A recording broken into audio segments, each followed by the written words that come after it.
Hub, and Spoke. Audio Collective.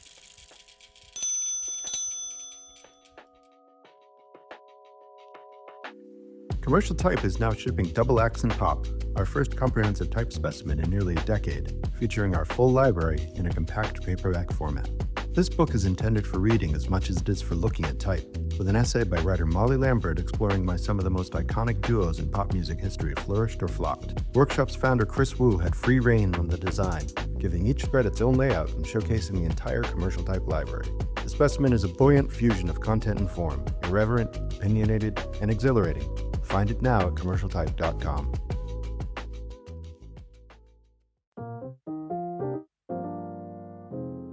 While many printers have shifted their focus, Freeport Press has remained committed to the art of print. For companies that need a printing partner for magazines, look no further than Freeport Press. We offer the capabilities a customer would expect from a national printer while offering the level of customer service clients expect from a family-owned business. Freeport Press. We do print, and we do it well. freeportpress.com.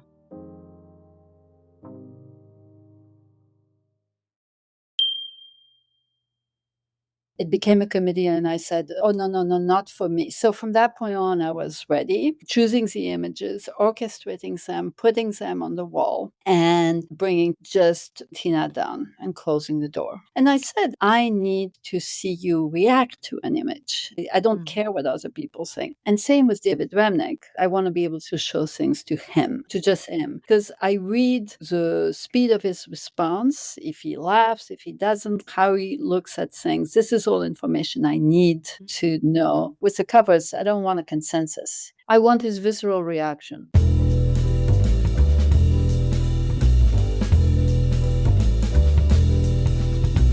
This is Print is Dead, Long Live Print, a podcast about magazines and the people who made and make them. I'm Deborah Bishop. I'm Ann Quito. I'm Patrick Mitchell. And me, I'm Barry Blitt. I first met Françoise Mouly at the New Yorker's old Times Square offices. This was way back when artists used to deliver illustrations in person. I had stopped by to turn in a spot drawing and was introduced to Françoise, their newly minted cover art editor. I should have been intimidated, but I was fresh off the boat from Canada and deeply ensconced in my own bubble, hockey, baseball, Leonard Cohen. And so not yet aware of her groundbreaking work at Raw magazine. Much time has passed since that fortuitous day, and I've thankfully caught up with her ouevre. Gonna get as many French words into this as I can. Through back issues of Raw and TOON Books, but mostly with the New Yorker, where we have worked together for over 30 years, and I've been afforded a front row seat to witness her mode de travail, her nonpareil mélange of visual storytelling skills. Speaking just from my own experience, I can't tell you how many times at the end of a harsh deadline I've handed in a desperate, incoherent mess of watercolor and ink, only to see the published product a day later magically made whole, readable, and aesthetically pleasing. Because Françoise prefers her artists to get the credit, I assume she won't want me mentioning the many times she rescued my images from floundering. I can remember apologetically submitting caricatures with poor likenesses, which she somehow managed to fix with a little digital manipulation. A hairline moved forward here, a nose sharpened there, or ideas that mostly worked turned on their head, with the artist's permission of course, to suddenly drive the point all the way home. For Françoise, the point is always the point. Beautiful pictures are fine, but what does the image say? Françoise maintains a wide circle of devoted, contributing artists, from renowned gallery painters to scribbling cartoonists, and all gradations between, from whom she regularly coaxes their best work. I thank my étoile chanceuse to be part of that group. And now an interview with Françoise, apparently. It's so nice to meet you, Enchanté. Over the weekend, I had the great delight of visiting your exhibition at Alliance Française, or L'Alliance now, covering the New Yorker. Yes. I'm so glad you saw it. It traces this sort of like centuries worth legacy of the New Yorker in terms of its covers. such an astounding array of images. How did you and your co-curators decide what goes in and out? Oh, that's an easy answer. In the case of the exhibit, we wanted to focus. My co-curator is Rodolphe Lachat, and when we were offered to do an exhibit, we wanted to focus specifically on artists who had original art. Of all of the covers, there's been so many covers that have been published, more than 1,500 during my tenure. And yes, it's a lot of little babies, and I wouldn't have been able to find a guiding principle, except this one was a specific concrete one. Wu still works on paper or on canvas or on oil, has a physical original because we almost eliminated everybody who works on a tablet and whose work is produced digitally. We gave a token display of a few of these artists, David Hockney, George Colombo, who actually drew some of his covers on his phone, Neiman, who does a lot of work digitally and has done like augmented reality covers, Malika Favre, who is an artist that works in the vector software. It's Illustrator and it's very geometric and it can scale up. So we took advantage of that and we made large blow-ups of 3 of them. Malika's. Incredible. Yes. So for that, we were guided by availability. Like Wu has originals, and we contacted all of the artists that I've been working with for the past 30 years that I know work in the physical realm, and made a list of who had what originals.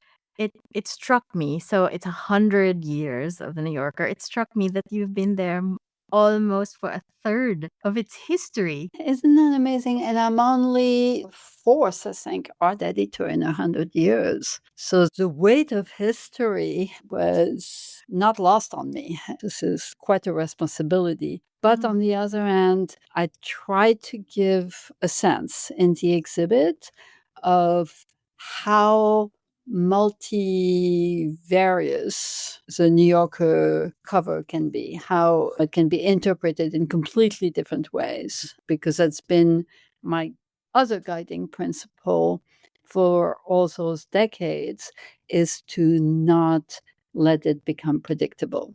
I really want to learn more about the New Yorker's history, of course, but before that, maybe a little detour into your own personal history. I read that you were an architecture student in Paris before coming to New York in 1974. And maybe even before that, you were being groomed to take over your father's plastic surgery practice. Can you take us to those years just before coming to New York?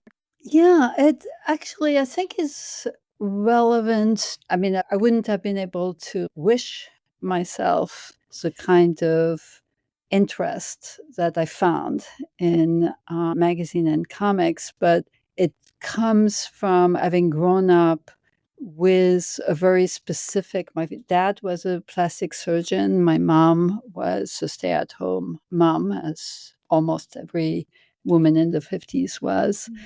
And my dad and my mother were very distraught that they had 3 daughters, because that meant that there would be no son to carry on the very traditional ideas. There was little that we could do about it, except that my dad decided that I was going to be the son and I would be the one that would become a surgeon, which sounded attractive to me. I liked being a garçon manqué when I was a kid, and I looked forward to it up until I became a teenager. And then I realized, wait a minute, is this really what I want to do? And then I wasn't so sure anymore, because it seemed pretty predestined for me.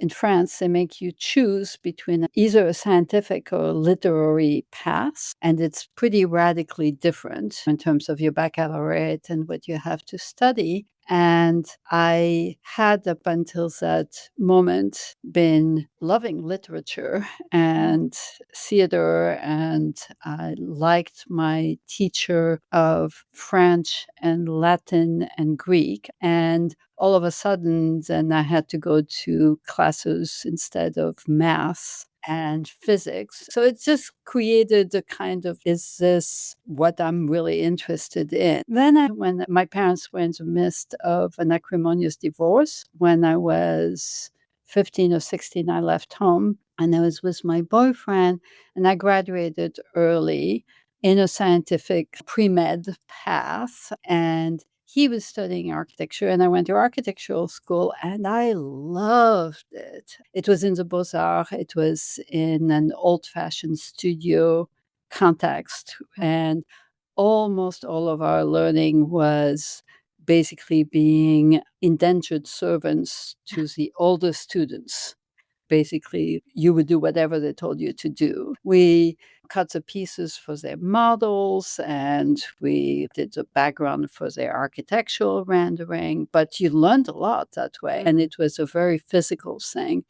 And it made me realize that process. I recommend it to anybody. It's great schooling. So I loved being a student of architecture, and I loved learning as I was making things. We had no formal classes to speak of. Then I ran into the dilemma, especially in the 70s in France, which is I would see older practicing architects come back to, we had also enormous parties. Yes, architects are known to have that. Because everybody works hard, everybody works on a charrette, meaning you have a deadline and you work up to the last minute of the deadline. You stay up for days and nights. And when you celebrate, you really parties. And the music was provided by like a brass band from Beaux-Arts students. And it's a bum, bum, bum, bum, bum, bum. And everybody dances all night long. It was exhilarating. I mean, I was in such an old-fashioned part of the school. There were very few women. My atelier was one of the few that accepted women. They shaved the first-year students. You could recognize them because their heads were shaved. It really was something. It was intense, but it stopped. It stopped when you graduated. And at that point, every one of the architects that kept coming back to the Pince Fest and to the big celebrations were miserable in their professional lives. In the best scenario, you would get to have your own firm, but then being an architect meant that you had to employ about 6 to 12 people and mostly spend all of your time selling the project, talking to the client, changing what you wanted to do to accommodate what the client wanted. It was not just a series of compromise, but it was running a business. So there was no real way to have the kind of freedom and autonomy that you had as a student. So my dad, who was very stubborn, took me into an operating room. And it's not too late to give up because he had been distraught that I had gone to the Beaux-Arts. And he just said, okay, you can now change your mind. So he took me as his assistant in an operating room. And I did it just because I was floundering at that point, and it was very well paid. I heard that he pioneered a method of rest reduction. Is that right? Yeah, he pioneered a lot. He pioneered plastic surgery in France because it didn't exist when he was a young man. It was at the time called plastic and reconstructive surgery. So the reconstructive was to restore people's faces if they had been mauled by a dog or in a grape burn or in a car accident. And that was obviously ethically more interesting to me. The only problem is that I walked in, I scrubbed and put the mask on. And once I was in the operating room, as soon as it took the scalpel and started cutting and blood spurt out, I passed out. Oh, I no. just like, I just like, room. And we had to stop what he was doing, and they had to pick me up the floor and revive me and then scrub again and start again. And then the minute he was back at that moment, boom. And my dad was furious at me because how dare I faint? And it went on like this quite a few times until, because he's stubborn and I'm stubborn and I kept doing it until it stopped. And then I was in the operating room and he took his scalpel and he cut and the blood splurted out and you saw the flesh. And I was like, Françoise, look at this. When are you going to faint? And nothing. And it made me realize some basic thing about soldiers and surgeons is that in a certain kind of visceral revulsion, physical things that you can't control, it's an all or nothing. You are severed from it. You have no feeling. I kept going into the room and then I would do whatever he was asking me in terms like, hand me this, hand me that. And then he was very happy with me and we had a weekend. And then on Monday, I just went boom again. What age were you? I was around 18, something like that. I read that maybe this period, or maybe your architecture training too, prepared you for the heady world of pay stubs. In a way, yes, because when I got to the States, it was Yes. because I wanted to take a sabbatical from my architectural studies and just simply take a break. And I thought I would come to the US, not because I was especially in love with the US. I America. knew nothing. I had a healthy contempt of things American. But when I landed here, I had no resources, no money, and I discovered New York. And it was exhilarating to be in New York compared to having grown up in Paris and even having studied in Paris, because I landed first in the YMCAs and in the Salvation Army, but eventually downtown, finding a lot of independent filmmakers and people finding their way. But my language was really poor. I had been studying English in school, but that didn't do me any good. And I had made my way in England, but in America, it was a whole other accent, and I didn't understand what people said. But the little bit of English that I spoke when I talked to people, they were really open-minded. And I took a loft in Soho because it was cheap. And my roommate was a painter who was earning money as a cook on the tugboats, the first woman cook on the tugboats of New York. Another roommate was doing silk screen, and she was from Oregon, I think. And the way she was earning money was by selling cigarettes. So she introduced me to her boss, and even though I didn't speak any English, I got a job selling cigarettes. Where were you selling cigarettes? Grand Central At Grand Station. Central. At Grand Central in a booth outdoors. And it was a fascinating sociological experience for me. Yes. Because there were people lining up. Everybody smoked at the time. I would say 3/4 of the population smoked. We had a wall of those different brands of cigarettes. I took to trying to guess what brand each person smoked. As they approached me, I would look at them online, and I could pinpoint the secretaries usually with long nails, and they smoked more. So often I had my hand on just that pack. In fact, I could reverse engineer the profile of the smoker from looking at them. I wasn't accurate 100%, but it was a great game. Plus, I didn't have to say anything. I just had to give change. So this was in the 1970s. 1974. I arrived on September 2, 1974. So very tough in New York, no?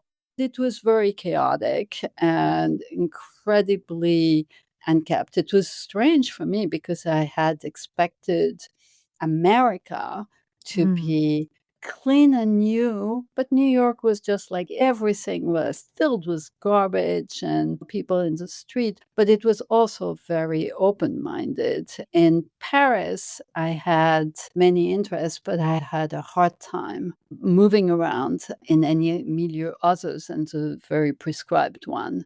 that I was in, which was the Beaux-Arts. Whereas in New York, again, just being curious was enough for people to be answering me and giving me jobs and advice. So New York may not have been shiny and new, but it was open, you'd say. Oh, it was absolutely open. And at some point, I was driven by the need to earn money. So I was also making models in a Japanese architectural agency.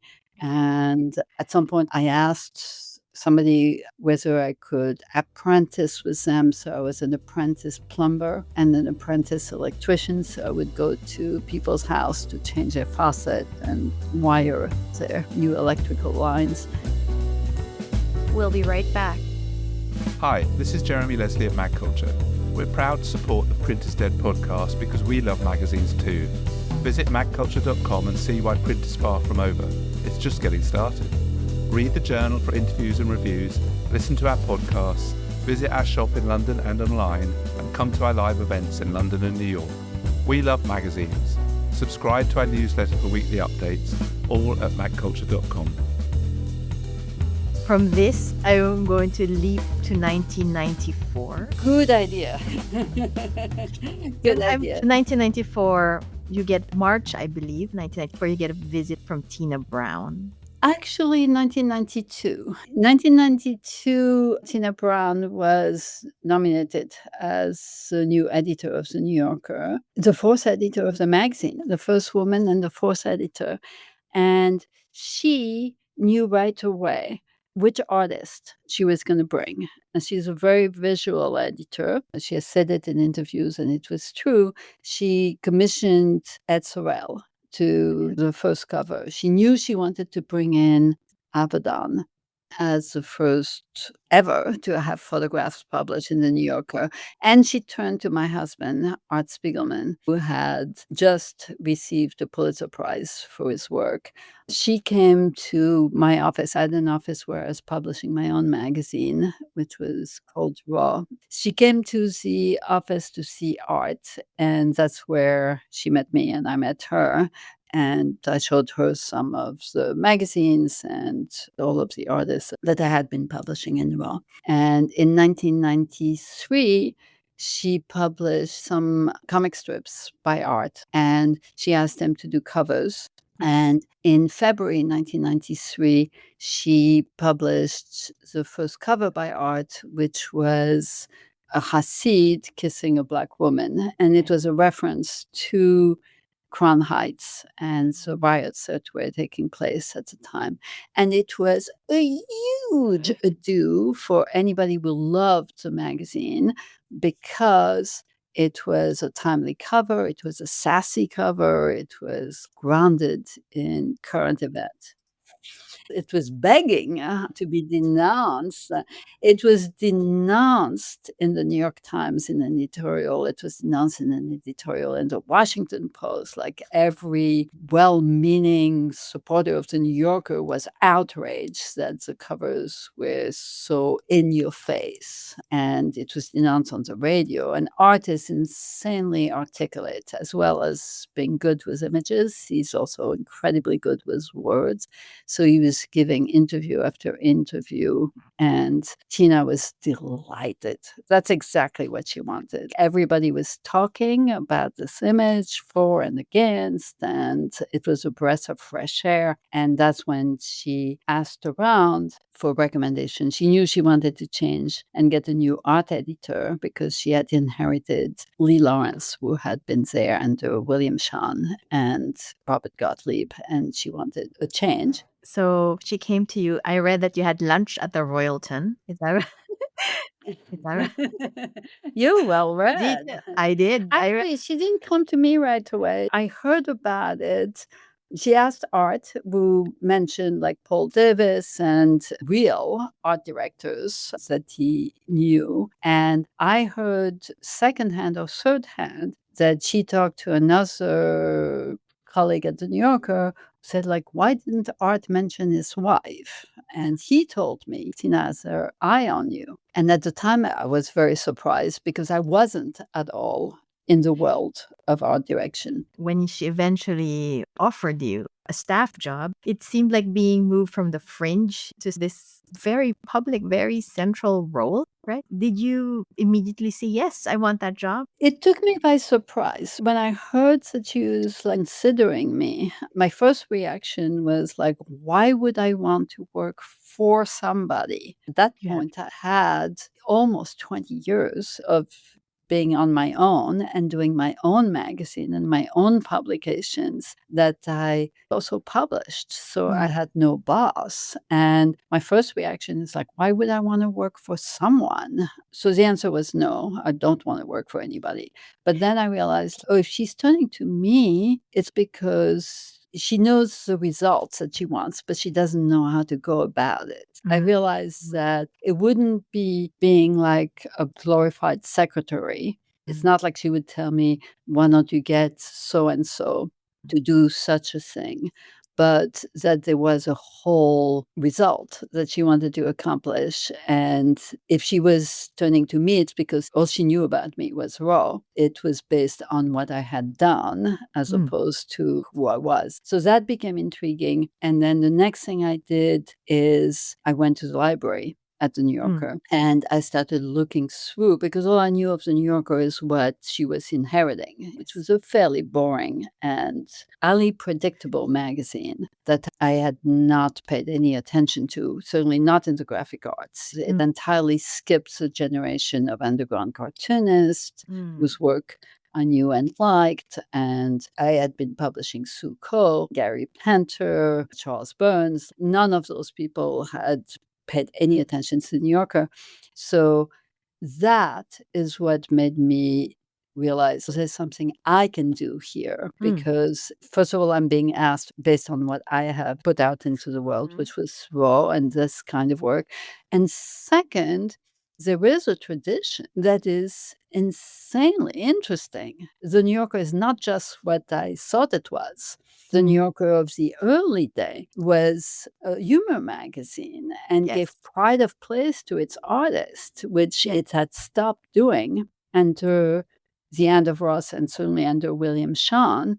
It had become a sea of type inside. But the early magazines, the magazines of the 30s, it was actually founded by Harold Ross as a magazine inspired by the French comic weeklies, such as L'Assiette au Beurre. Magazines that I knew very well because that's something that I wanted to do a book about. And I had bought as a gift for art the entire collection of L'Assiette au Beurre. Which translates, is it a plate of butter or? Yeah, The Plate of Butter. Yeah, The Plate of Butter is a humor magazine from 1910 that was a high spread, that was more highbrow and also more expensive to buy than the comic weeklies of the time, beautifully lithographed, beautifully produced, and didn't have the artist in between pages of type. They were like entirely visual and sometimes give the entire issue to an artist who could choose his or her theme. So that kind of visual communication, visual reportage, where the artists are not there as decorative throw pillows, but as full-fledged contributors who provide their own content, was very much what I had done with Raw and was also part of the New Yorker tradition. So I just went, oh my God, yes, this is for me. I have a technical question. A lot of people are curious. So the New Yorker has a art department. So there's you. There's also a creative director, Nicholas Bleckman. There's also a cartoons editor. How do you work together? Do you overlap? Considering that the New Yorker at the time I entered it had no visual. Now it's a wash with visual. We have a print magazine and we have a website. And the website, all the stories are illustrated. So Emma Allen's areas of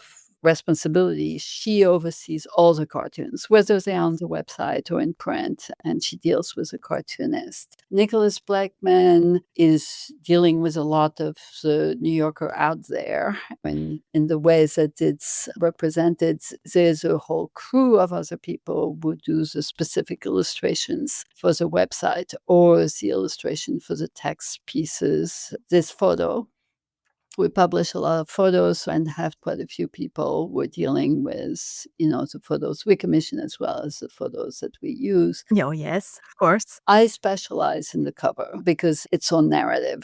The cover is not necessarily tied to what's inside. And everybody, myself included, pretty much has to get things approved by the editor, David Remnick. He oversees the cartoons that are published, the covers that are proposed to him, and so on and so forth. Françoise, I did this exercise yesterday. I went to the School of Visual Arts library and I picked up this binder that seemed to encompass the moment you started. And this particular one was labeled like February or December 1992. And the very first one is Art's cover, the one that courted a lot of controversy. And then I spread it out in the table. And there is Suko, finally, Ed Sorel, Benoit Van Eni, there's George Booth, there's Saul Steinberg, just an incredible array. And I was trying to find, I wonder when she started. My question is, what was the first cover that you commissioned? It didn't work that way. Once Tina set her sights on me, and once I realized I am interested, I put together a proposal. Here is what I would want to do with the covers and visual narrative inside. And she asked me to lunch at the Royalton. And I had to get a whole new wardrobe. I wasn't used to lunching. For me, it was uptown because it was in Midtown. And she took it for granted that I was working for her. She was eager for fresh air. And so I actually, even at the lunch, like the one question I remember from her, which made me realize that I would like working for her, is, do you have a good babysitter? Oh. Because she knew that mattered. And I had very young kids. My son was only a year and a half. And of course, if I could have said, oh, why don't you call me in a year or two? But it wasn't an option. But it did matter, obviously, that I could count on somebody good. And right after the lunch, she had me come back to the office, and I was literally sitting on the floor in the corridor next to Chris Curry. For the remaining time, I eventually inherited an actual job with a title and the office, the corner office, but it took a few months because she had to announce it. She had to give notice to Lee Lawrence. I had a fantastic corner office. So my office wasn't in place until much later that spring. Do you still recall the very first cover you worked on? Well, yeah, all of them, because it's not like a cover a week. When I met with Lee Lawrence, he told me like, oh, okay, here's how you do your job. And he explained to me, so everything comes in the mail and you have the assistant. His assistant became my assistant. So you have Anne Hall separate what comes in between the preferred and the rest. The rest, you don't look at it. The preferred, you open the envelope, and anything that's cover art, you put in a pile. One day a week on look day, you go to Tina's office with a pile of all those things that came in. And then if she says yes, you put it on the right. And if she says no, you put it on the left. And that's the job. Did you follow that? Of course not. Of course not.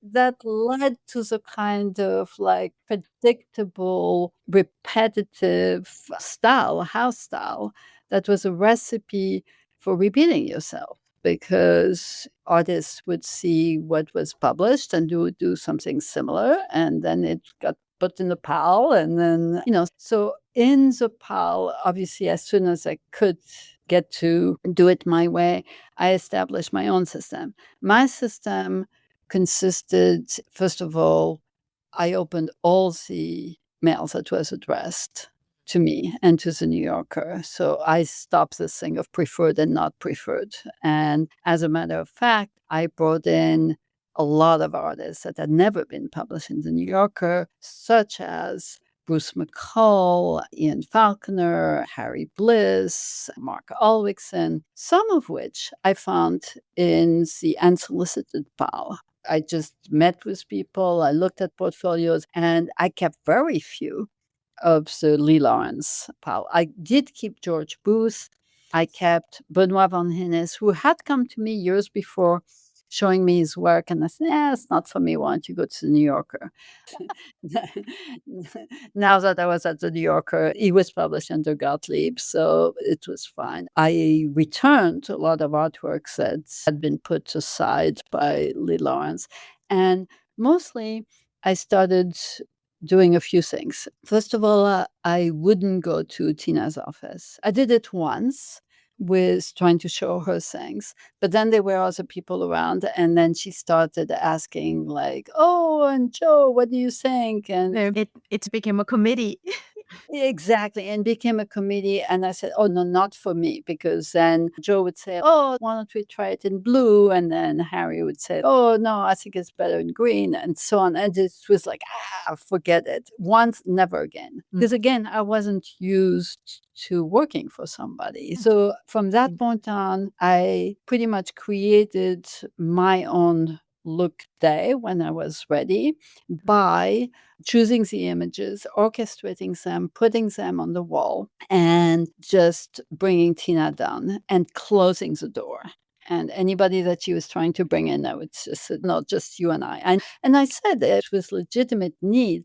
I need to see you react to an image. I don't care what other people think. And I still had a version of this with David Remnick, where afterwards I want to be able to show things to him, to just him. Because I read the speed of his response, if he laughs, if he doesn't laugh, how he looks at things. This is all information I need to know.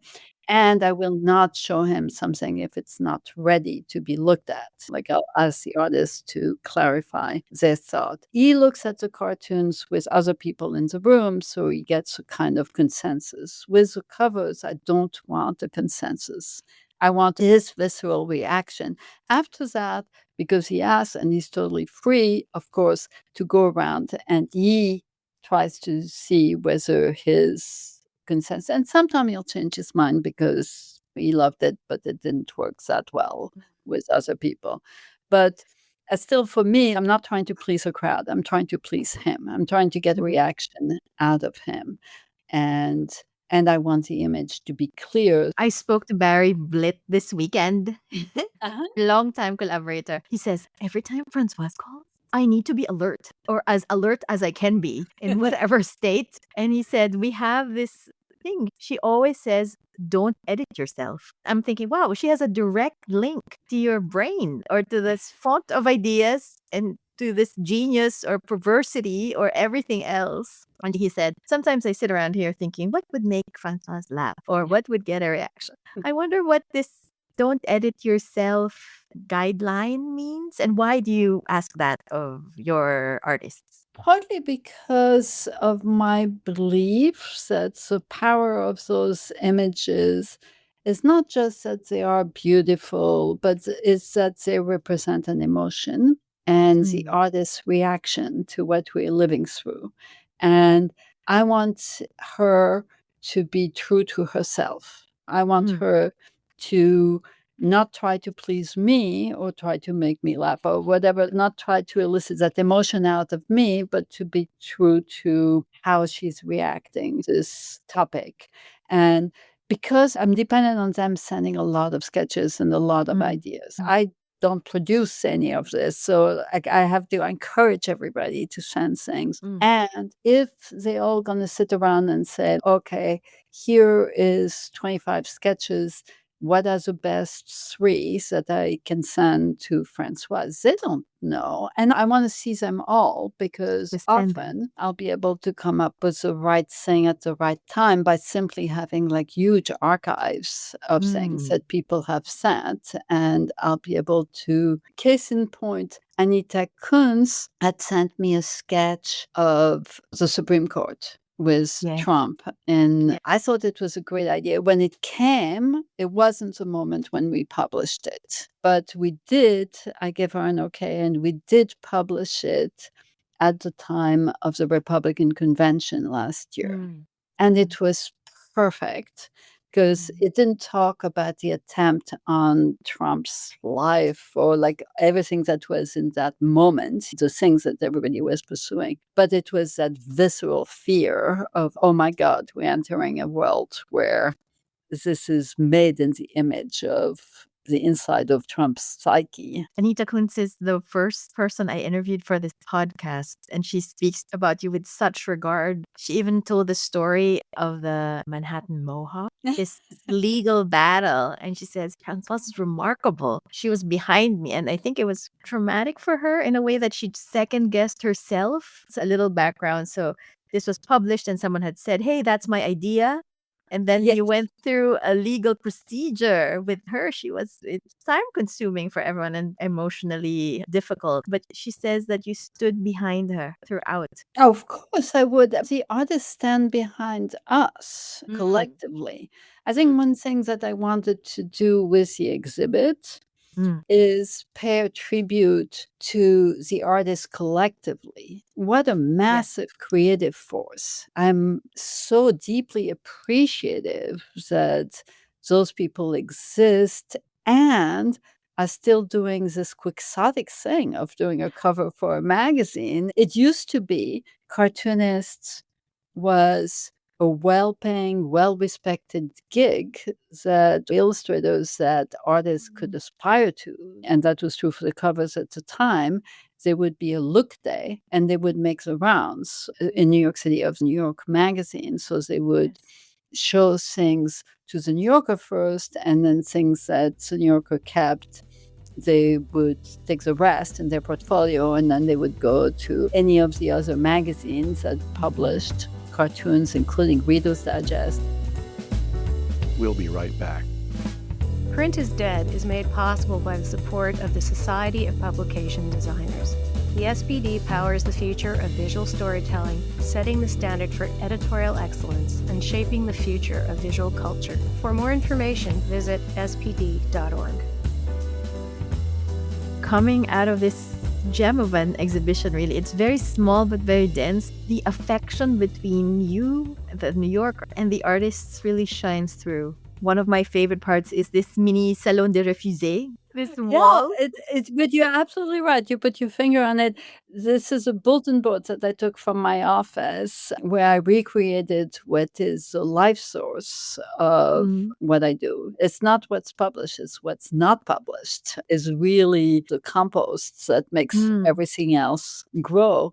And it is that free flow of ideas as they occur. I do tell Barry, think of me as your shrink. Don't try to narrow it down to just what I can use, because it can come from left field. And I remember thanking Anna Juan for a bunch of sketches, and artists who also has been contributing for years. And I was apologizing that her work was not picked for that week, and thanking her for sitting down and sending so many different ideas. And she was saying, but it's good for me, because when something horrendous happens in the news, says Anna, I love when you ask me to think about it, because it forces me to first look at the nuclear disaster or whatever it is that has happened.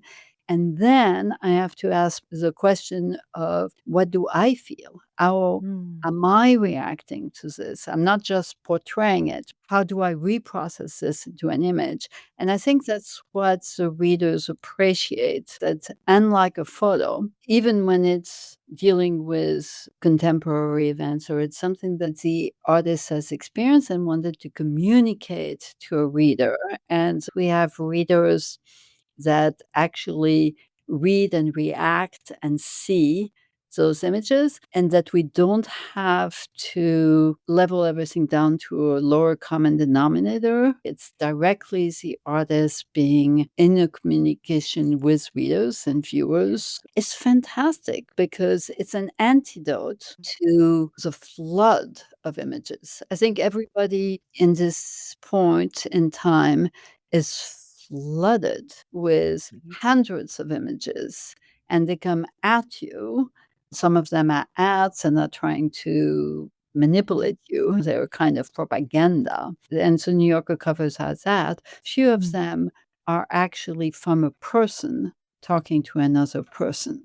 Before I move on to my last question, I want to ask about a very famous cover that we will never see in print. This past presidential election, you had prepared a beautiful portrait of Kamala Harris by Kadir Nelson.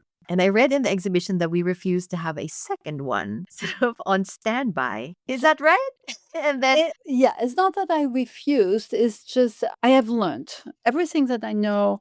I have learned by trial and error. I didn't go to school for it. Nobody taught me. And I've learned to trust my guts on so many fronts. Like, I don't know about a lot of American culture. And rather than be an expert, I think that my ignorance is an asset here, because if I get it, it reaches pretty deep. Even though I didn't grow up with the same TV shows and the same points of references, but by being an outsider in a way, I can use my own ignorance to ensure that things cut are not just superficial. And similarly, a lot of instances when we don't have a cover because David killed whatever it is that it was, I literally have to stop breathing. Like, I just can't keep going because it's my responsibility and nobody is going to solve that but me until I find something that he approves. But on the other hand, I can't prepare things in advance because they wouldn't have the veracity of this moment. So yes. the week before, David asked me, like, okay, of course, we are all hoping that Kamala is going to be elected. Is there a plan B in case she's not? And I could imagine the gut reaction at the election of the first Black woman president. That made sense to me. And I talked to Kadir Nelson. We launched into this 3 weeks of paintings, and it was a historic moment. One could project hope into that moment. I couldn't imagine what it would be to have that hope dashed. I couldn't wrap my mind around it. So I heard David and I said, I'll try. And I put together a number of proposals, none of which he approved. One of them was actually like, what if we run a non-post-election cover? What if we run just like a fall cover? Radical. That's a statement in and of Yes. itself. Like, I would have done it, but because that's what I felt is that the last thing in the world you will want to have is any kind of heroic portrait of Trump to match the one of Harris, or yet one more Trump.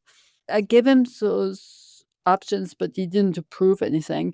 And then he asked me again over the weekend before the election, and he asked me on Monday, and he asked me on Tuesday. But I didn't have anything really worked out. I was given a lot of conflicting information. Some people said we may not get the result until Friday. Some people said it may be known right away that Kamala has been elected. The conventional wisdom is that it would be a protracted battle, and that would eventually decide, a la what we lived through with George Bush versus Gore, where it went on for 3 weeks and it had to be decided by the Supreme Court. But there wasn't a sense that we would know that night. But it happened that evening. Everybody was at the office, and all I had been working on, because there were a number of issues that needed to be solved with Kadir Nelson, because there were so many different people and portrait, and everything has to go through the checkers. And there was a massive amount of work on that image. So we were working on it with Geneviève Borms, with my assistant, literally until the last minute. And I walked into the war room. We were all at the office late at night. And I was hearing and feeling more and more bad portents. And at that point, David Rennick turned to me and said, "So what is plan B?" So I had to, I had to rush back to my desk. And at that time, I turned to some things that I had received from Barry. And also because we have a good working relationship and we're on the same frequency. We know more or less when, and it's not always the case, but there are moments where, political cover, and it's often turned to him, but not always just to him. But in any case, at that moment, I took the sketch that he had done, which had to do with basically a black on black silhouette, because when thinking of something too big to fathom, that's where his mind had gone. It recalls your cover for 9/11 with you and art. Yes, the black on black cover for 9/11. So I understood what he meant, but we weren't going to do a black on black cover for that moment. But I took that silhouette and isolated it and just got in touch with him. And I said, "Can you do this kind of rough thing quickly? I need something just in case Trump is elected." And he said, "How quickly do you want that?" And I said, "Do it really small. And I want it now." And he thought I was going to say tomorrow, but I said I want it now. It was like 9 o'clock at night. And I said, "Do something very gestural. You've done Trump so often, you don't need any detail. I just wanted to feel that it was done quickly because there's an immediacy."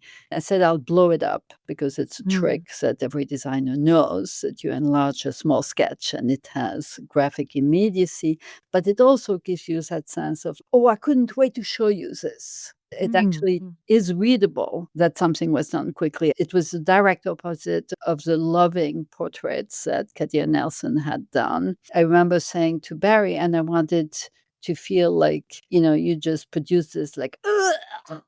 Like he just vomited it. Yeah, exactly. Those were my instructions to the artist. Just vomit it.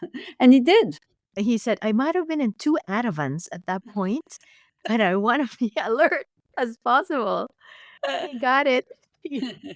My very last question, hat tip to the theme of this podcast. I live in Spain and I've spent the last 5 weeks to teach at the School of Visual Arts, but I've been walking around and the most interesting or maybe sad thing I noticed is most newsstands now sell iPhone chargers and iPhone batteries or Tylenol. Or And we're like, water. water. And I arrived the week of your 100th anniversary and I'm like, I'm going to get it. So I scoured the whole city and then I think I picked up an iPhone charger. So, big question. I still know none of this New Yorker anniversary issue with, I think, 6 incredible versions of Eustace Chili. So, my question to you, I heard you say print will endure forever. So, to those who doubt this notion and to those who puzzle with newsstands turning into mini Best Buy dispensaries, why do you think print isn't dead? Well, it's worked for me specifically. So I'm extrapolating from my personal experience. It was a raft for me. Like at a time where I was lost in a world of possibilities, I found something which is conceiving of something, imagining it, and then you can make it happen. And then you get it printed, and then you get it in the hands of people who read it. It's incredibly accessible and it creates a bond. And it's true for the magazine. Many of my much younger colleagues still will be seen in the subway reading the print version of the magazine. Yes, I know that the New York Times has managed to make a transition, but we're not the New York Times. The New York Times, whatever they publish today, is not going to be that interesting to read tomorrow or in 6 days or in 6 months or in 60 years. But what is in the New Yorker is specifically designed to be just as interesting to read tomorrow or next week or in 6 years or in 60 years. We're spending an entire year giving example of here's a piece from the archive. It's fascinating. And if there's a profile, yes, it's outdated in terms of its facts, but it's not outdated in terms of its writing, and it has a literary quality. It's true for the cartoons. It's just as funny, sometimes funnier, than it was many years ago. And I think this is a discipline where if you put something in print, it's graven and it's there to last. And you hesitate before you send something to the printer. You look at it with a degree of attention that is tremendously more onerous than what you put on a website. Because you make a mistake, you can correct it on the website. You can crowdsource the answer by updating it as people tell you, no, it wasn't that year, it was this year. But if you have something printed, it is grave and important and for the record. And I ran into somebody who said, oh, I still have the print subscription because I put it on the coffee table and it impresses the chicks. Yes, okay, it sounds silly, but it is an important part of how the New Yorker is a club to which you belong. If you're reading the New Yorker, you're advertising that you are joining a club of people who are reading long pieces, serious pieces, and you don't get that with a website. Nobody is going to say, oh, I have the New Yorker app on my phone because it impresses anybody. There's a kind of quality of attention that is honored by those who produce the magazine and by those who read the magazine, that is a kind of funnel where it becomes really important. I'm at odds with a lot of my colleagues because what they want to do is blur the distinction between what's in print and what's on the website. I understand their goal because on a practical business front, it's much cheaper to publish on the website than to publish in print. But I think it is killing the goose with the golden eggs. There's an attachment of the subscribers. Yes, we never had a presence on the newsstand. It was minuscule, even when I started 30 years ago. The New Yorker is actually a habit. You get it. What used to be a liability, which is the copies that pile up at the foot of the bed. I have it here. My gosh, I've been here for a month. I have a whole thing. Fantastic. Exactly. That is the best discipline for us because we know that if you're publishing something on the website, again, it will be gone by tomorrow. But what is at the foot of your bed, somebody is going to read it at any time, including in the future, and it better be good because it needs to fit those standards of the printed New Yorker. And I think it's a huge asset. You wouldn't be able to invent. It's a complex system. And it needs the readers at least as much, and the readers' respect for the magazine, at least as much as the magazine needs the input from the subscription. You know, the fact checkers, we have 1828 fact checkers. That's an incredible job that they do. Like they not only they redo all of the work that the journalists have done, that the writers have done. It's unbelievable. And they check the covers and they check everything. I love that it's a core of the magazine, but also it's a dedication and it's a serious, even if it's a dedication to make you laugh, that is important. They fact check jokes I read as well. Absolutely. Well, Françoise, for someone who, like many, lives with a stack of New Yorkers, thank you for having such a big role in making a beautiful object to live with. Thank you. Thank you so much for the interview. That was great. For more on this and all of our episodes, visit our website where, in addition to complete transcripts of all our interviews, along with portfolios, archival photos, links, and other great information on our guests, you'll find our blog, Entry Points. about all things magazine, and our ever-expanding swag shop with all kinds of great custom merch. You can also support the podcast by clicking the adorable yellow button at the top of the page. All available at magazium.co. Print is Dead, Long Live Print is a member of the Hub and Spoke Audio Collective, a nonprofit association of audio storytellers dedicated to promoting and sustaining high-quality, independent podcasting. Learn more at hubspokeaudio.org. Magazium is made possible by the generous support of listeners like you. If you love our shows and can't wait for new episodes, or even if you just listen from time to time and love knowing we're here, please consider making a donation to help keep us going. Visit magazium.co/support. Print is Dead, Long Live Print is a production of Magazium, LLC. For more information, visit our website, magazium.co, or follow us on social media at magazium.co. Please give us a like and a review on your favorite podcast app. It really helps. Thanks very much for listening.